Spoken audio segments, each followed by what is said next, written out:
Let me guess what happened. You downloaded a budgeting app, watched a few videos, maybe even this channel, and one evening you sat down, opened a spreadsheet, and built the most detailed budget you had ever created. Every category, every dollar, every expense accounted for. And honestly, for a moment, it felt amazing, like you'd finally taken control, like this time was going to be different. But then, somewhere between day 3 and day 12, it all started falling apart. Maybe you overspent on something small. Maybe an unexpected bill showed up. Maybe you just forgot to update it for a few days. And before you knew it, you'd stopped using it altogether, not because you decided to quit, but because it slowly became one more thing on your to-do list. If that sounds familiar, I need you to hear something very carefully. You did not fail at budgeting. The budget failed you. And today I'm going to show you exactly why most budgets collapse within the first month, and the one approach that actually survives real life. Because once you understand this, budgeting becomes a lot easier than most people think. Welcome back to the Capital Beacon, where we make money make sense. If you watched our last video, you learned why so many people feel like their money disappears every month, and why most of us were never properly taught how to manage it. Today we're taking the next step. Because knowing where your money goes is important, but building a system that actually works, month after month, that's where real financial progress begins. Not a perfect system. A durable one. A system that works when life gets messy. Because life always gets messy. Let's get into it. Here's something nobody tells you when you first start budgeting.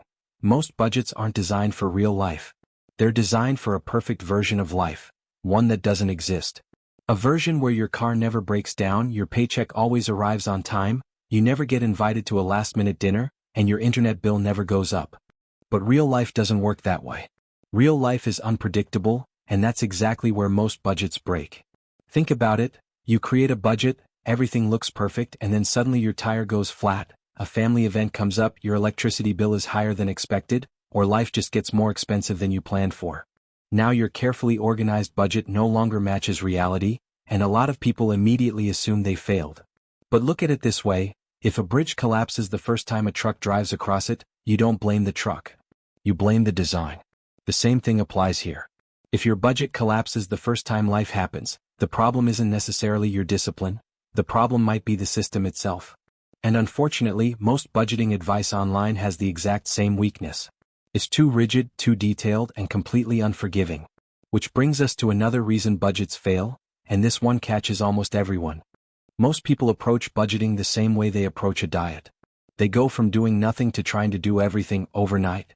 Suddenly they're tracking every coffee, every snack, every subscription, every tiny purchase. Every dollar gets its own category. And at first it feels productive. It feels responsible. It feels like real progress. But there's a problem. Extreme systems require extreme maintenance, and extreme maintenance requires constant motivation. And motivation never sticks around forever. Think about someone trying to get healthy. On Monday they buy a meal plan, a workout program, a fitness app, a new water bottle. Everything feels exciting, everything feels different. And for a few days they're completely committed. Then life happens. They miss one workout. Then another. Then they order takeout after a stressful day, and suddenly they feel like they've ruined everything. Not because they gained 20 pounds overnight. Not because all their progress vanished. But because perfection was the standard, and the moment perfection disappeared, so did the motivation. Budgeting follows the exact same pattern. And this creates something incredibly dangerous. The all-or-nothing trap.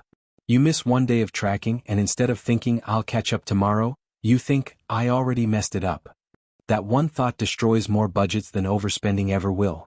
Because a budget you follow imperfectly for a year will always outperform a perfect budget you abandon after 2 weeks. And that realization changes everything. Because if perfection keeps breaking your budget, maybe perfection was never the goal. Here's the interesting part, the system I'm about to show you is probably simpler than the one you're using right now. In fact, the reason it works has almost nothing to do with discipline, and everything to do with how real people actually make decisions. Once you understand this one shift, you'll stop trying to build the perfect budget and start building one that can survive a bad week, a surprise expense, or even a bad month. And that changes everything. Let me paint a realistic month. Not a perfect one, a real one. You pay your rent, everything looks fine. Then your car needs repairs. A friend invites you to dinner. Your internet bill goes up. You buy something online that seemed harmless at the time. None of this is unusual. None of it makes you irresponsible. This is just life. Yet most budgets are built as if none of these things will ever happen, which is exactly why so many people feel frustrated. They're comparing real life to a plan that was never built for real life in the first place. And once you understand that, you stop asking, why can't I stick to a budget? And start asking, why was this budget so easy to break? That question leads us directly to what actually works. I want to introduce you to a completely different way of thinking about budgeting, not as a strict rulebook but as a flexible container. Instead of trying to control every single dollar, you create 3 simple categories: fixed costs, flexible spending, and future you. Fixed costs are the expenses that rarely change: rent, insurance, utilities, loan payments, subscriptions you genuinely use. They're predictable, which makes them easy to plan around.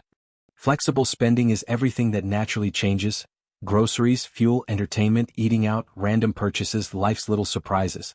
This category is supposed to move around because life moves around.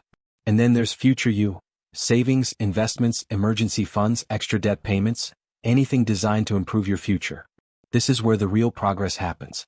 Here's why this system actually works. When an unexpected expense shows up, it doesn't destroy your budget, it just gets absorbed into the flexible category, right where it belongs. No panic. No guilt. No feeling like you've ruined everything.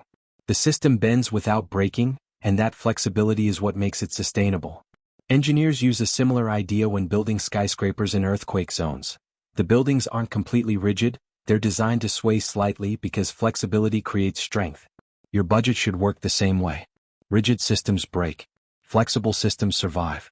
And that's exactly why this next setup works so well. Once you stop trying to control every single dollar and start building a system that can adapt, budgeting gets dramatically easier to maintain. Let me show you what that looks like. Step 1. Calculate your fixed costs. Look at your last full month and total up your predictable expenses: rent, utilities, insurance, loan minimums, subscriptions you actually want to keep. This becomes your foundation. Step 2. Decide what percentage goes toward future you: savings, investing, or paying off debt. Even 10% is a meaningful start. The amount matters less than the consistency. Step 3. Everything else becomes flexible spending. Groceries, fuel, entertainment, and life's small surprises live here, and that's okay because this category was designed to move. Step 4. Check in once a week. Not every day, once a week. 10 minutes is enough. Just ask yourself one simple question: am I roughly on track? Not perfectly. Roughly. Step 5. Expect surprises and build a small buffer for them because surprises aren't exceptions, they're part of life. This isn't a weaker version of budgeting. It's a smarter one, because it's designed for how people actually behave. Before we finish, I want you to imagine something. Think about where you could be financially 1 year from today. Not next week. Not next month. 1 year. Imagine opening your banking app without anxiety. Imagine handling an unexpected expense without panic. Imagine finally knowing exactly where your money is going. None of that requires perfection. It requires consistency, and consistency comes from a system you can actually live with. A budget isn't a test you pass or fail. It's a conversation you have with your money over and over again. Some weeks will go well. Some won't. Some weeks, life will throw something at you that no spreadsheet could have predicted, and that doesn't mean you failed. It means you're human. The best financial systems are designed for humans, not robots. The people who eventually get great with money are rarely the ones with the most complicated spreadsheets. They're usually the ones who found a simple system and stuck with it, for months, for years, for decades. Simplicity isn't the beginner strategy. It's often the advanced one, because simple systems survive. Before you go, I want you to do 3 simple things this week. First, take your last month of spending and sort it into 3 categories: fixed costs, flexible spending, and future you. Don't overthink it, rough numbers are fine. Second, pick 1 day every week for a money check-in. 10 minutes is enough. Put it on your calendar and treat it like an appointment with your future self. Third, build a small buffer inside your flexible spending category so the next surprise expense doesn't feel like a financial emergency. 3 categories. 1 weekly check-in. 1 buffer. That's the entire system.